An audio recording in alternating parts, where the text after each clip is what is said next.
नमस्कार. तडजोड करणं म्हणजे केवळ जोडाजोड असते. ठिगळं लावलेल्या गोधडीसारखी.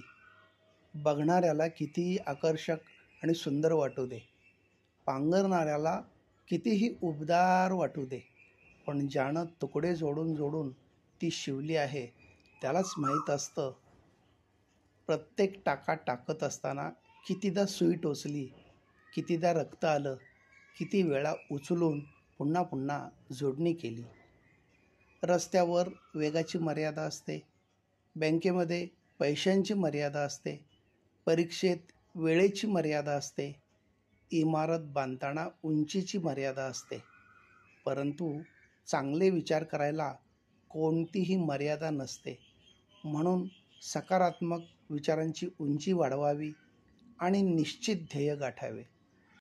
निष्ठेनं आणि तत्त्वानं जे आपल्याला लाभतं फक्त तेच आपल्या आयुष्यात सदैव शिल्लक राहतं. बाकी सारं काही नियतीच्याच वजाबाकीत गायब होऊन जातं. कोणत्याही क्षेत्रात नेतृत्व करणं म्हणजे हुकूमत गाजवणं नसून जबाबदारी स्वीकारून लोकांना योग्य दिशा दाखवून सोबत घेऊन प्रगती करणं होय. आपल्या अपेक्षा स्वतःकडून ठेवल्या की आपण आपल्या समाधानी दुनियेचे राजे होतो, तर इतरांकडून ठेवल्या की अपेक्षा दुःखाचं कारण बनतात.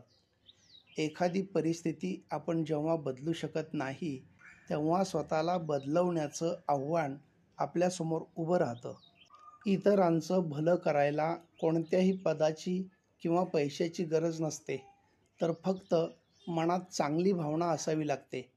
सुखाचे अनेक भागीदार आपणास भेटतील, परंतु दुःखाचा एक साक्षीदार भेटायला सुद्धा नशीब लागतं. कष्टामुळे आलेला कपाळावरचा घाम पुसताना कपाळावर लिहिलेलं नशीब पुसलं जात नाही, तर चमकून उठतं. आपले विचार मोठे आणि आत्मविश्वास ठाम असेल तर साम्राज्य उभे करायला वेळ लागत नाही. धन्यवाद.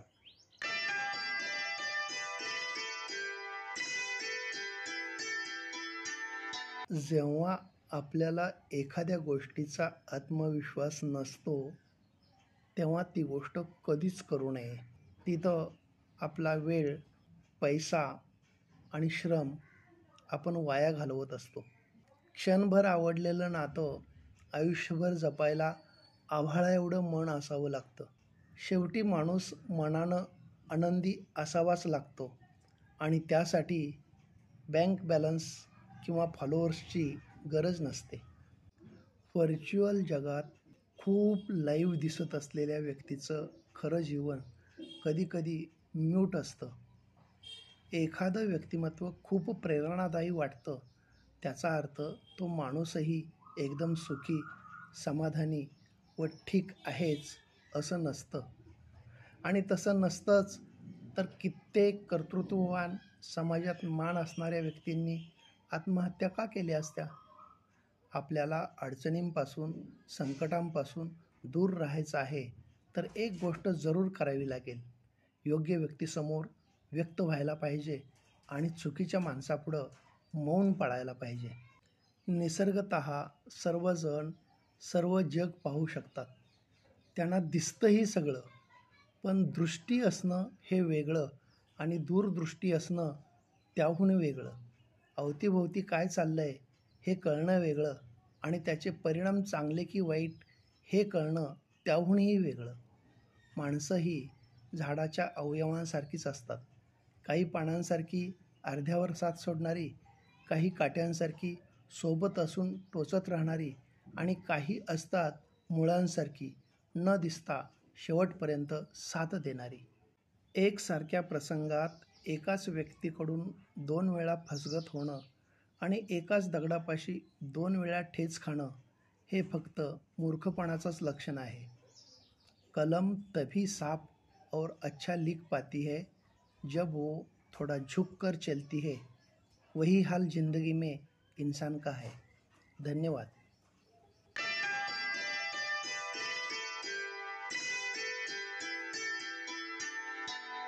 तसं आपल्या प्रत्येकाचं नेहमीचं आयुष्य साधं, सरळ आणि सोपं आहे. ओझं आहे ते वाढत्या अपेक्षांचं आणि अनावश्यक गरजांचं. आपण बाळगलेला राग व वैर तसेच इतरांनी भरवलेले कान आपल्याला सदैव हरवतात आणि हे ज्यांना समजत नाही त्यांना आपण कशाने हरलो हे आयुष्यभर कळतसुद्धा नाही. आधार आणि उधार या दोन्ही शब्दात धार आहे, पण ही धार देणाऱ्यालाच कापत असते. जोपर्यंत हातावरील भविष्य सांगणाऱ्या रेघांना कष्टामुळे होणाऱ्या भेगांची झळ लागत नाही आणि पोटातल्या आतड्यांना भुकेमुळे होणारी कळ लागत नाही आणि इतरांचं दुःख बघूनही स्वतःला हळहळ होत नाही, तोपर्यंत आयुष्याच्या खऱ्या संघर्षाचा अर्थ समजतच नाही. संस्कार लादता येत नाहीत, लादले की ओझे वाढतात.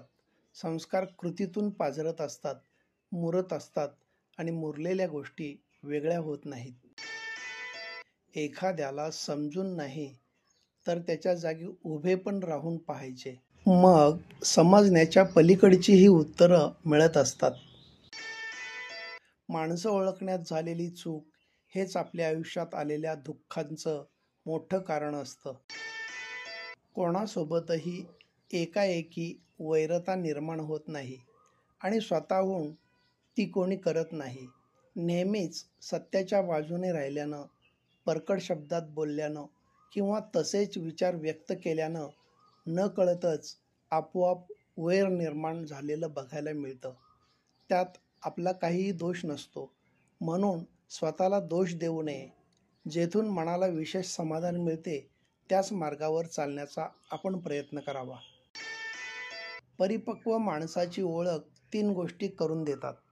प्रथम, त्याच्याकडे नम्रता असते.